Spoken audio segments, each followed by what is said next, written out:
All right, so we're going to answer some questions that we've looked through the code book. So we have some review questions. I have 3 of them here. We're going to start with number 1. We'll use the procedure we've been talking about. Conductors tapped from a 50 amp branch circuit supplying electric ranges, wall-mounted electric ovens, and counter-mounted cooktops must have an ampacity of at least blank and be sufficient for the load. All right, so that's our question. So we need to look for keywords in here. So we're going to start out looking. And so we see branch circuit in there, so that's probably one of them, and you could probably get there from that. It's the first thing it says is electric ranges. So when I see a type of piece of equipment, if I see a piece of equipment, I always go to that first. Now the other thing is if you look for a keyword and you don't see it, probably it's another keyword, so you need to look for another one. But let's start with the first one, ranges. So I'm going to go in my code book. I got tabs. I'm going to my index. I got a tab for PQR. If they have tabs for the index, it's always really nice.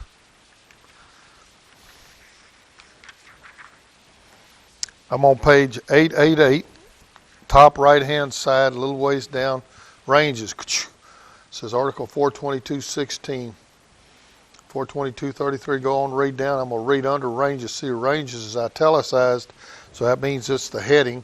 And I go down, I see branch circuits over here, Article 210.19A3. Highlight that. Conductors again, 219A3.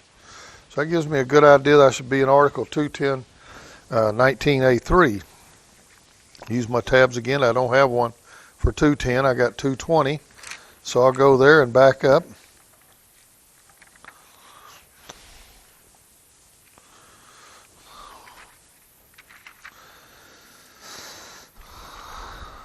Looking around a little bit. So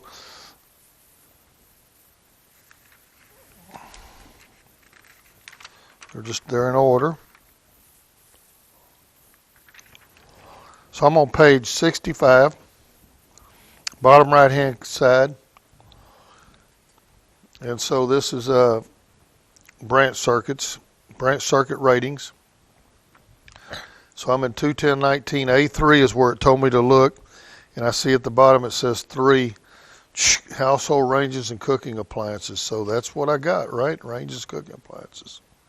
So I'm reading through that. Branch circuit conductors supplying ranges, wall-mounted ovens, cooking units, and other household cooking appliances. Ampacity of not less than the rating of the branch circuit, and not less than the maximum load to be served. For ranges 8 3/4 or more, the rating minimum branch circuit shall be 40 amps. But that's not what I'm looking for. Also, so the next page, on page 66, top left-hand side, I'm going to look through the exceptions. Exceptions are part of the code because this is an exception, right? So you always read in them, especially on a test. They like to put things in there. Unless it says does not excludes exceptions, it's good possibility it could be an exception. So exception 1, conductors tapped from a branch circuit not exceeding 50 amps, supplying electric ranges, wall-mounted electric ovens, counter-mounted electric cooking units, shall have an ampacity of not less than 20 amps and shall be sufficient to serve the load. That's pretty much the exact question we have, right? So my answer would be B. Whoops.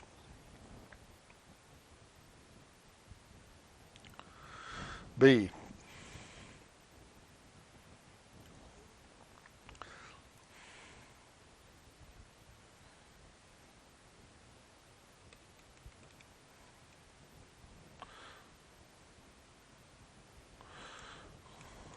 Don't want me to write the article in here, no doubt.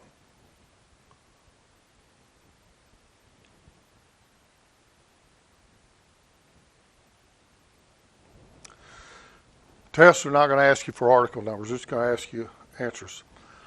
So that's basically what they're telling me, where you say, well, I got 50 amp, and this says only have to have 20 amps on it. This is actually, if you have a copy or know someone has a copy of the 2020 National Electric Code Handbook, it shows this in there. And so, you know, it will, you can look that up.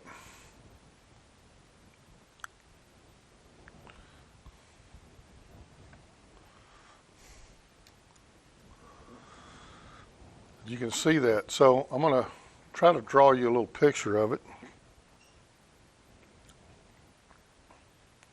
So I got a 50 amp breaker here. Come on now. Coming to my kitchen. Oh, that's a bad picture. I'll try to get it a little bit nicer.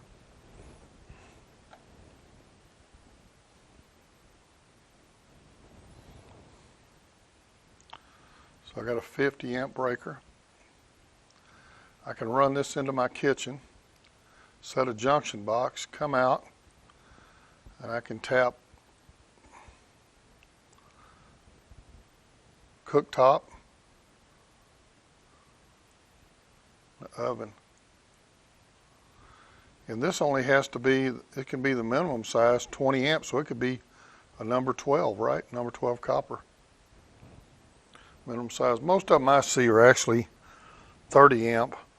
But this, you know, if you do built-ins, these are built-ins, you see this fairly common. I know many divisions that we know of, they would run a 30 and a 30 if they were 30 amp, or like I say, I've never seen them number 12, but the code says that's a minimum, so evidently it's been made or was made at some time. But a lot of times you can run a 30 or a 30. Remember, this is a code minimum. And so if you want to do it better, 2 circuits would be better, and that would not be any problem. You say, well, what keeps this from burning up? Because it's on a 50 amp and it's only number 12. Well, truth is nothing.